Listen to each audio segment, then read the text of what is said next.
I'm doing it, people. I'm going to allow myself to start believing in the return of those Nintendo games that have been gone for a long, long time. Some well over a decade, in fact. You know why I'm allowing myself to dream about this again? Because so far, the Nintendo Switch and its already released and already announced games have already started that Nintendo dream world of nothing but pure world-class awesomeness that for me only Nintendo IPs bring. We've had a new Zelda, which is now the best game ever made. We've had a new Mario, which is now the best 3D platformer ever made. We've had Mario Kart 8 Deluxe, which is now the best Mario Kart ever made.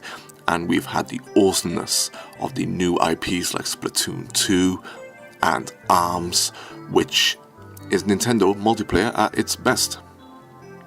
And just now we've had Xenoblade Chronicles 2, which if you watched one of my latest videos, I now personally consider the Xenoblade series to be Nintendo's Final Fantasy. Amongst the other great games that have launched this year, we've already been given a taste of the future and it's looking even more glorious than this year. We've had the announcement of Metroid Prime 4, which for me, people, is a true megaton, and I can happily sit here and argue all day about how the Metroid Prime trilogy is one of, if not the best trilogies of games ever made. My hype for that game is unreal, absolutely unreal. I don't care how long they take to make it. I just know that it's coming. Let them stew that shizzle in that cooking pot and produce a world-class stew that tastes of rainbows and sunshine. Metroid Prime 4 will be god tier, and I have no fears at all. We've had the recent announcement of Bayonetta 3, like I spoke about recently, another series that could arguably be one of the best trilogies ever made. Nintendo needs this type of diversity in their software lineup, and I'm super pleased that they are pushing for it. Bayonetta 3 will be gaming action at its peak, and any self-respecting gamer will need to play this trilogy. Simples. Then we know about Kirby and Yoshi, two incredibly fun series. I'm personally more hyped for Yoshi and hope that Kirby steps up too, but I can see these two games leading a charge for 2018. We know that a mainline Pokemon is coming to the Switch, and if they get this game right, the fact that this will be the first HD Pokemon, the fact that you'll be able to play this at home and away, man, people are going to go nuts. I haven't completed a mainline Pokemon game since Pokemon Red, way back in '99. That's I believe that's how long we had to wait in Europe. As I think that game originally released in Japan in 1996. It was crazy back then. I was as nuts for it as everyone else back then, and could name all Generation 1 Pokemon. I caught them all for sure. Gotta jump all. But I only then dabbled in the later Pokemons after that. So I feel this new game will bring me back into the world of Pokemon if it's great. Then we have No More Heroes 3, which is going to be hype. A new mainline Fire Emblem game, which is going to look stunning once again. We haven't had a HD Fire Emblem before. Not a mainline game anyway. Not discounting Warriors.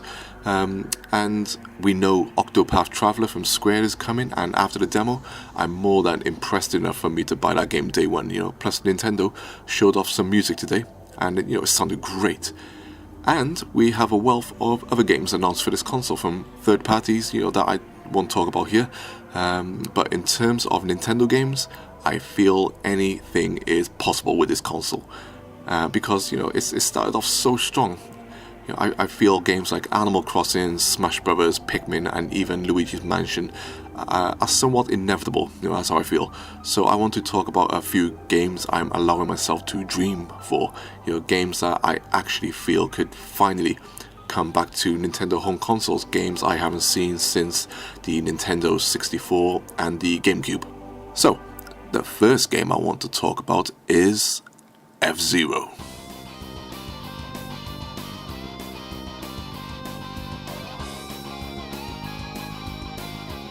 Is FZero GX the best racer ever made? a debate for another time perhaps, but regardless, F-Zero X and F-Zero GX are the god tiers of futuristic races in my opinion. Fast, slick, intense, with tracks that will blow your mind, a massive lineup of vehicles and characters, and a soundtrack that will rock your balls off.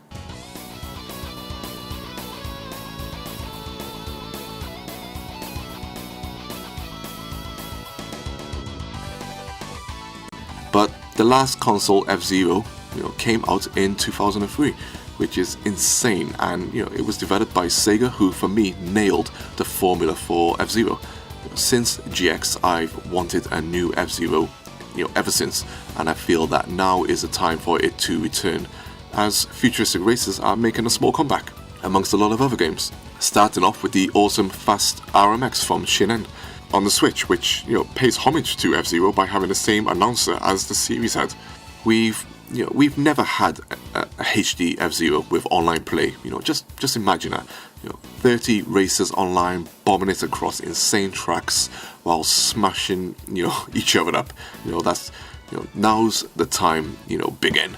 And I feel we could get a new F-Zero, people. I feel it in my bones. Next we have Pilotwings.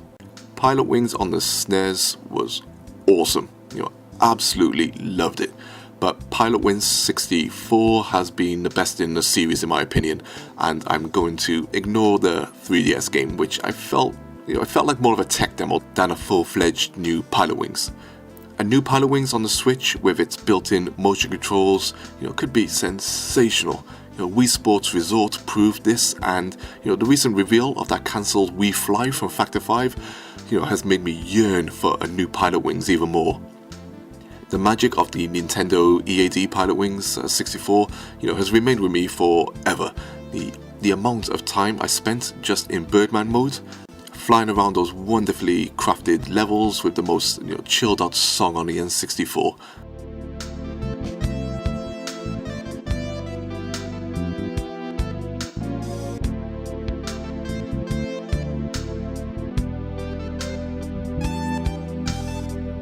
Man, I'd love for Pilotwings to return. I really would. Moving on, I want a new Diddy Kong Racing. Some people might say that Nintendo have taken to the air and sky with the Mario Kart series of late, but I reject those statements.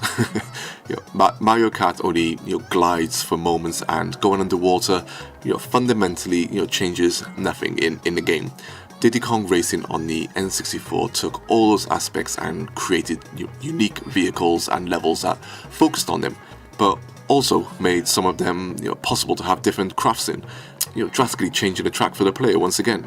Personally, for me, I found Diddy Kong Racing to be a better single-player game than Mario Kart 64 at the time.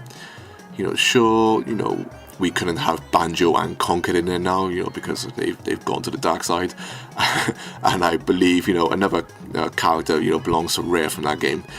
But I'd be happy with a new cast of characters. Some of the Kong characters that haven't appeared in Mario Kart games, or even get those lesser known characters like Mallow from Poblox. How about Box Boy?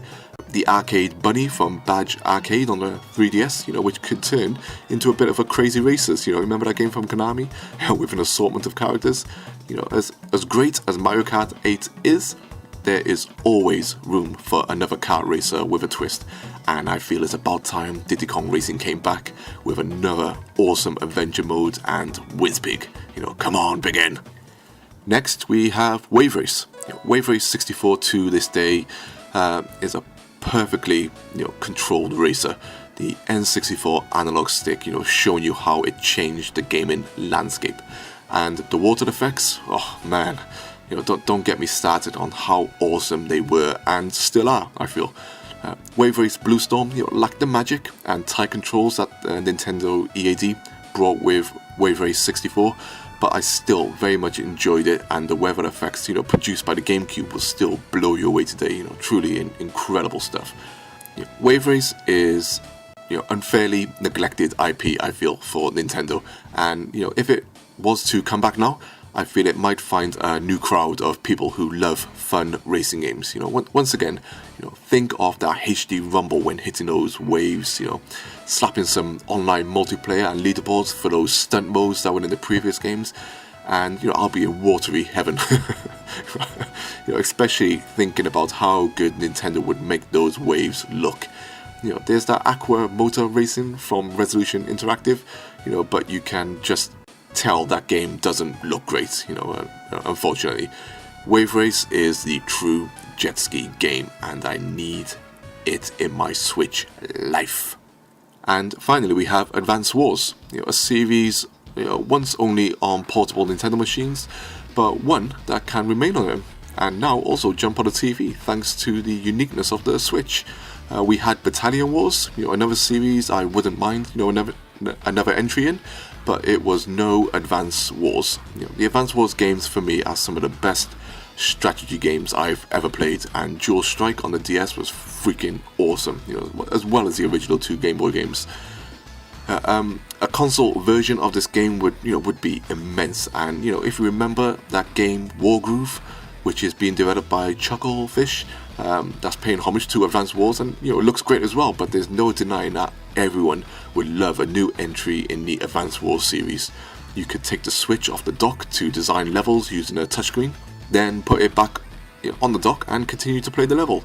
Share design maps online like Mario Maker, have land battles, etc, etc. The sky's the limit, or hell, take Advance Wars into space, in terms of new level designs and stuff, that could be a cool new setting. But anyway, those are some of my top Nintendo dream games to make a triumphant return on the Nintendo Switch. A console that is, making everyone smile right now, and if Nintendo want to keep the flow of first-party games coming, then these are at the top of my wish list. So what about you people? What would be your dream Nintendo games that you'd want on the Switch that we don't know about yet, or haven't seen for a while, or you just really want on this console for various reasons? Let me know your thoughts in the comments section below, and if you don't own a Switch yet, what's your malfunction, man? As always, thanks for watching, people. Peace.